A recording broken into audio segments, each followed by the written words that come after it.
Today's episode of Adapt and Respond is sponsored by the Flim Flam Handyman. Is your refrigerator running so that you have to chase it? Do you smell the pungent odor of what could be a gas leak? Do you need those gutters cleaned, TV mounted, back fence painted, dog run installed, or chimney swept? Then you need the Flim Flam Handyman, who will empty your pockets just as fast as he can. That's right. Call the Flim Flam Handyman because you aren't a real man and can't do it yourself. Call the Flim Flam Handyman, who will fix what ain't broken and stick you with a bill so high that your eyes water, your fists clench, and you will absolutely want to fight. Call the Flim Flam Handyman, who has never seen a problem he can't turn into an absolute disaster. Call the Flim Flam Handyman at 555 I will con you, sucker. Now, let's get started with the show.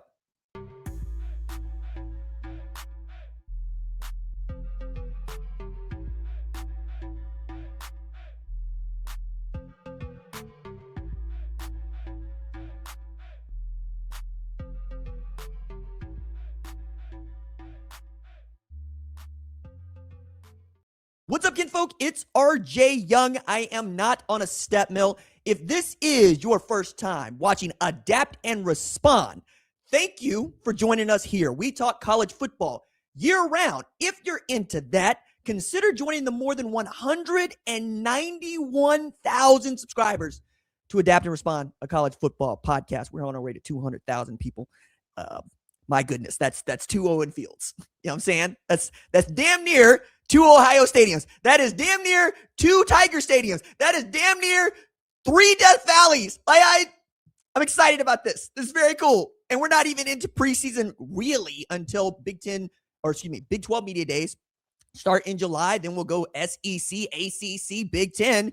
And then we're playing football, baby. Come August 27th, I am damn near done with ranking all 138 teams in the FBS. Very excited about that piece, getting that to you as well. And while I understand that the college basketball has kind of taken over the news cycle for this Monday, you are here because, well, we don't really traffic in that unless it intersects with college football. But we do have some Big Ten news because I want to talk about the absence of at least one running back in ESPN's top 10 running backs coming into 2026. My goodness, just a wild oversight. And also at the top, you might have some truck, especially if you're a Big 10, Big 12, ACC fan. And if you're an SEC fan, you might be going, what the problem is? I don't see the problem. What the problem is? You know, it just means more down here. But back to the Big 10, where I want to start this with a simple question, right? And I think it's a question that is worth considering. Do we have an eligibility crisis in college football, in as far as dudes be playing longer than they should? Now, we've had a number of attempted injunctions to basically get a trial date so that, because the judicial system works the way it works, you'd be able to play another year of college football while waiting on a trial date. That's why I call it an injunction or restraining order, right, against the NCAA, who's trying to make it harder for some players to get another year of eligibility. But we're getting to understand more about how players are bringing these arguments with attorneys and how the NCAA is losing them. And I think the latest example here, coming out on Monday, if you're watching this, June 22nd, happy birthday to my baby sister, Denise. You saw that Northwestern Center Jackson Carsello got an injunction to play in the 2026 season, despite this being his 6th year of college football. Now, if you're a Northwestern fan, you're in your feelings about this, I understand, because nobody likes talking about or likes to hear people talking about players that they shouldn't have. I've already done the Owen Heineke part of this at Oklahoma, the Trinidad Chambliss part of this at Ole Miss, the Brendan Sorsby part of this at Texas Tech. We'll continue to do it, but 4 years to play 5.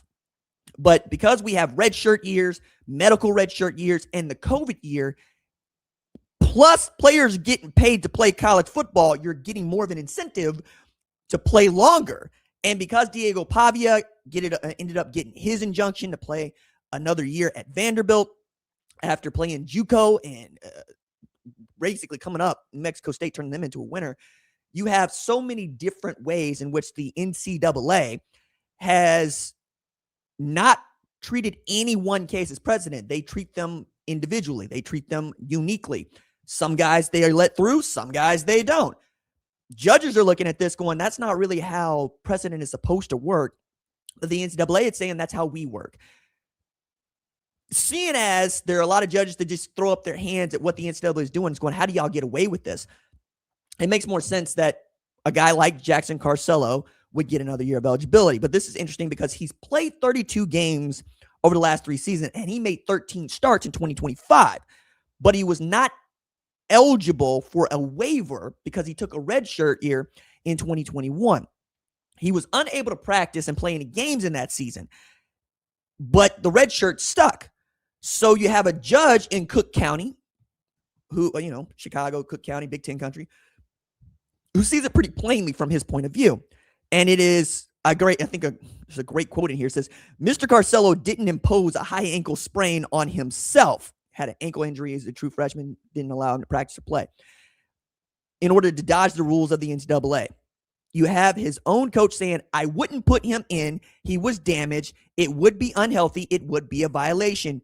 My terms, not his, of the whole purpose of the NCAA, which is to guarantee the safety and health of the student athlete. Goes on, I admire the NCAA and I thank them for the process they went through, but they got it wrong in this case. Wow. I imply no bad faith in their getting it wrong, but they got it really wrong.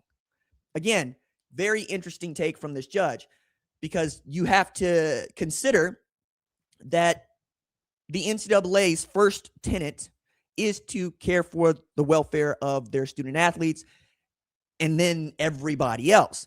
And there's a great argument that is given that NCAA denying these dudes another year of playing, or women, depending on what sport you're in, is not looking after them. At what point is the NCAA supposed to be looking after grown-ass adults? That's a question.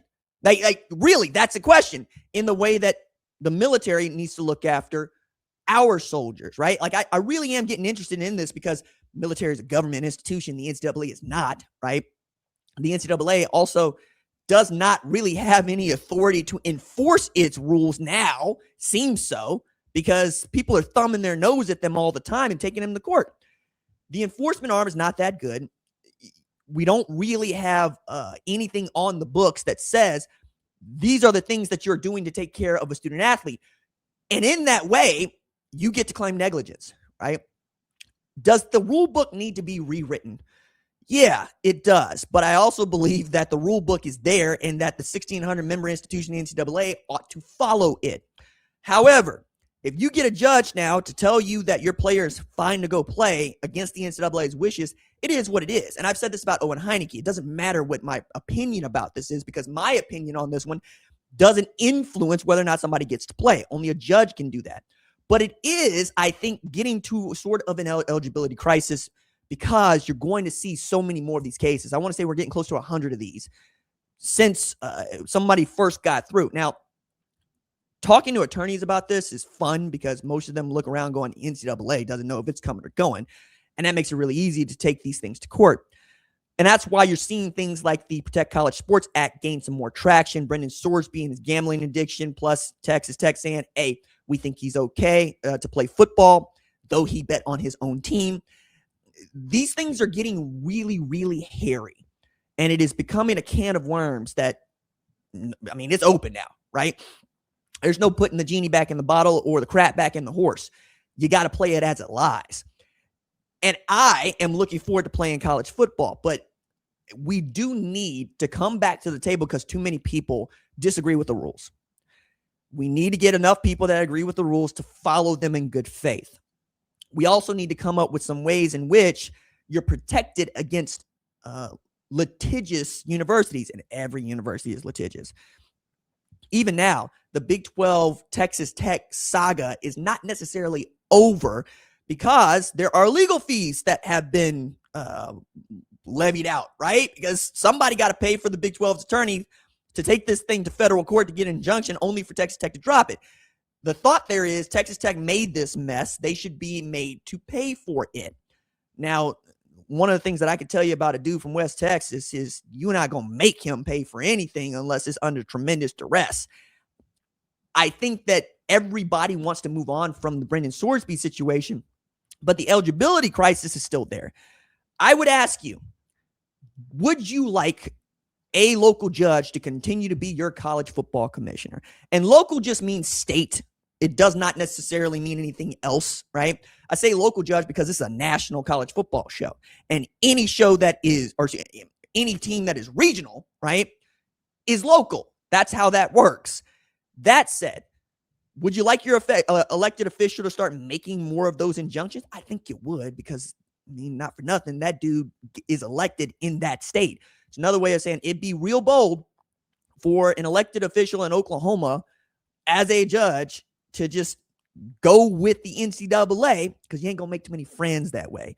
And college football is one of those things we remember. This is how politics influences, and this is why, appointed versus elected, these things matter. But again, we're talking about people. And we're talking about how people perceive these things as opposed to how they operate on the page. It's a mess. I'm glad Jackson Carsello is okay. He got the injunction. He's going to play. He's at Northwestern. We'll see what that means, man. Northwestern feels like a team that could be fighting toward the top of the midfield in the Big Ten this year if Chip Kelly can hit on Aiden Childs and they can make it go. But one of the things that I thought was interesting also today is just what Big Ten running back I thought was going to be in a list of the top 10 running backs in college football, and ESPN thought otherwise. Let's talk about their list and who I think got snubbed on the other side of this break.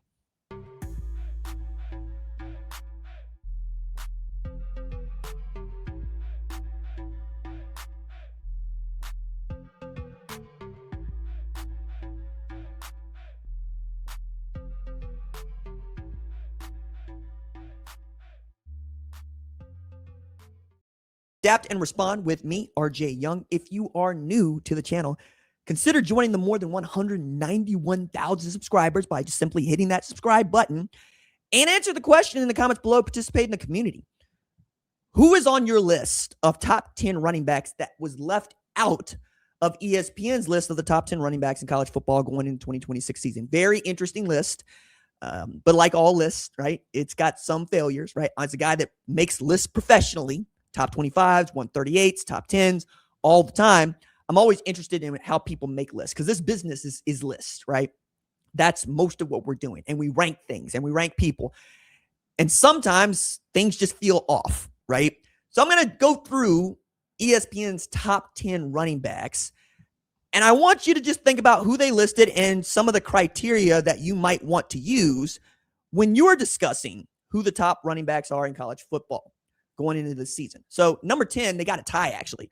And they list Nate Shepherd at Duke, let's say 11th, right? Top 10, got the same amount of votes. He rushed for 1,100 yards last year, 5.7 yards per carry. It's pretty damn good.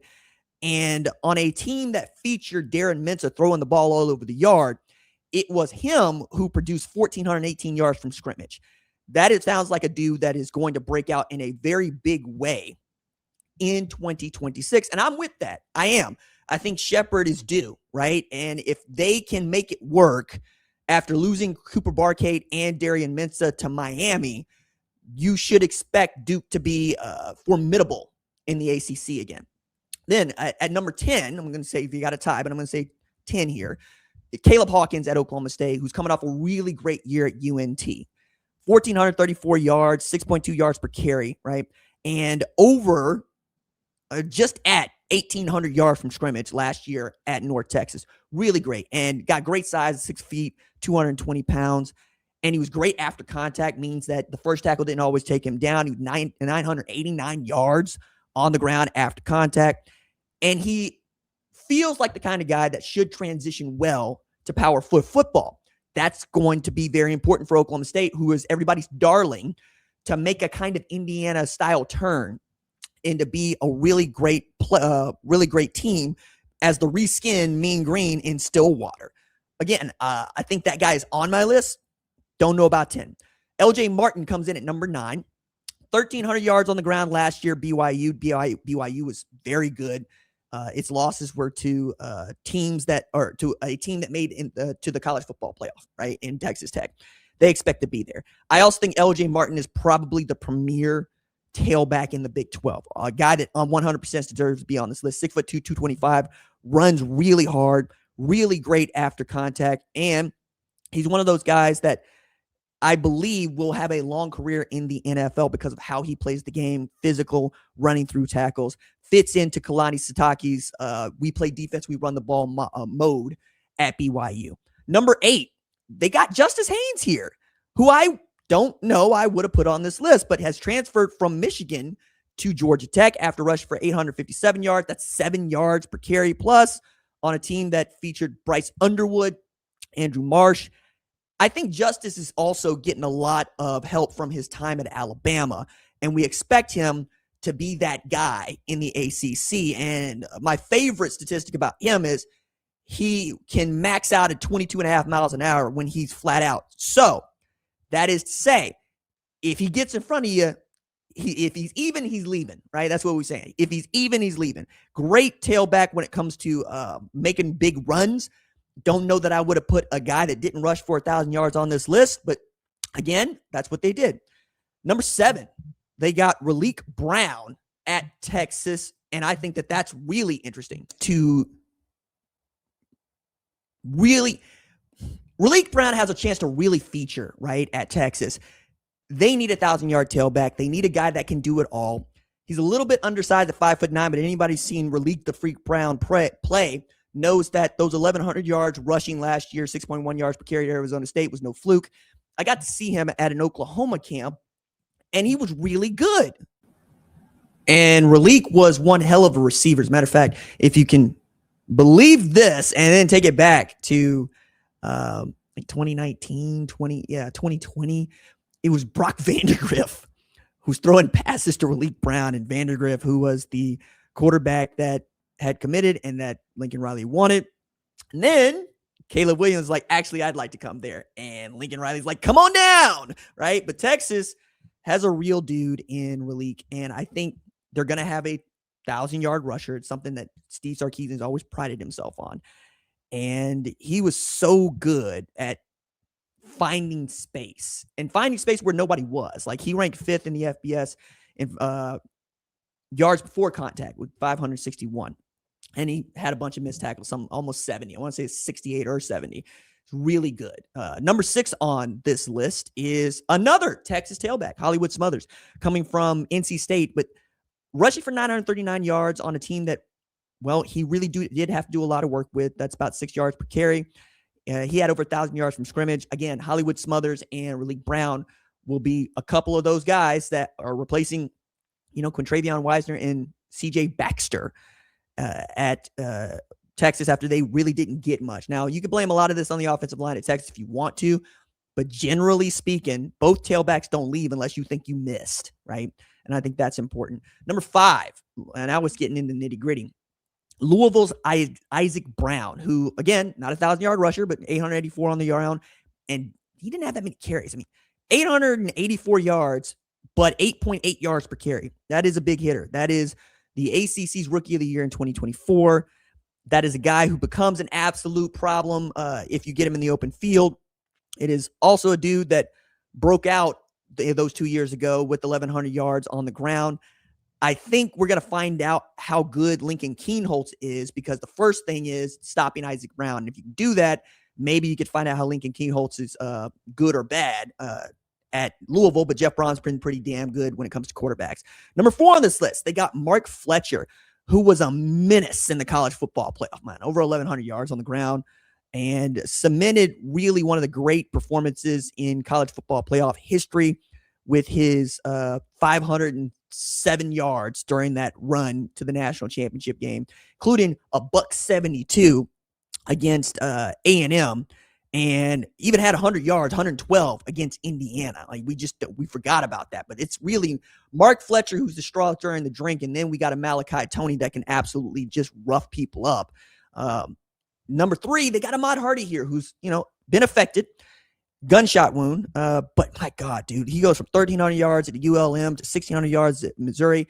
If not for that gunshot to his leg, that's my number 1 tailback in all of college football going into this season. He's just a monster. He's a problem. He is everything that you would want in a tailback. Ahmad Hardy is again, my favorite dude going into this year. I hope that he rehabs and it's going to be okay. But it's a guy that can make people miss, had like 90 or 100 missed tackles. It's a guy that can run through contact, 5'10", 206. So that means he can still put on a little bit of weight if he wanted to. And this one actually is interesting, comes from ESPN research, says no player across college football has logged more carries, 593, and rushed for more yards since the 2024 season, 3,000. 493 carries, 3,000 rushing yards since 2024. Not too shabby. He's also got a 300-yard rushing performance last year against Mississippi State, and that was the best by one player in 2025 in FBS. Again, monster. Number 2 on this list, they got Jaden Baugh at Florida, who's coming back after 1,100 yards on the ground, 5.3 yards per carry. Looking like he was going to end up at Texas for a little bit. John Summerall talked that dude into staying and what the legacy could be like, and it's certainly going to be his show at Florida in 2026. So we'll see. I'm not that high on Baugh here. I think he is a great tailback. 5 or 6 for me, right? And I'll do this list at some other point, but like I just didn't see it. But to be as big as he is, right, at 230, and to be as agile as he is, you can see why people are enamored with him. At 6'2", 230 pounds, great burst, great quickness, can get side to side in a hurry. Really like watching that dude play football. Number 1, they got Kewan Lacey, who would be my 2 on the list. I know this. Ahmad Hardy and Kewan Lacey at the top of the list. Lacey coming off of 1,500 yards rushing at Ole Miss last year, 5 yards per carry. Going to be one of the guys on the cover of EA Sports' College Football 27, 5'11", 205, tremendous burst. And my favorite part is had 100+ missed tackles and over 1,000 yards before contact. So it's really difficult to put your hands on him. It's really difficult to put him on the ground, and he's prone to making it break and go. So that's their top 10 list. Off the rip, right? The guy that I thought that they would list here, who I thought did a tremendous job, especially given as he's a true freshman who was not supposed to be the number 1 because he didn't play, I think he didn't take a single carry against Texas, is Bo Jackson. You know, I thought that Bo Jackson would have been a shoe-in as a top 5 tailback in this list, and that's about where I put him, right there at 5. Other guys that are mentioned going into 2026 that you should probably think about: Cam Cook, Dylan Riley, Caden Durham at LSU. I think he's going to have a breakout year. Waymon Jordan at USC could, again, have a great year for SC. Deshaun Bishop at Tennessee, I think he's going to have a great year. Jeremiah Cobb was the best player at Auburn all last year. Jordan Marshall at Michigan. Antoine Raymond at Rutgers. Nate Frazier at Georgia. Wayshawn Parker at Utah. Cam Cook at West Virginia. Dylan Riley, I mentioned Boise State. But, again, my only connection with this overall is where you're going to see Bo Jackson. But I guess, my colleagues at ESPN think something different. That's okay. That's fine. It's nice to see Bo Jackson was mentioned there. But when you're talking about the Big Ten, you're usually talking about running backs. And again, going through it, we see the ACC, we see the Big 12, we see the SEC well represented here. We don't see a dude from the Big Ten. That's wild.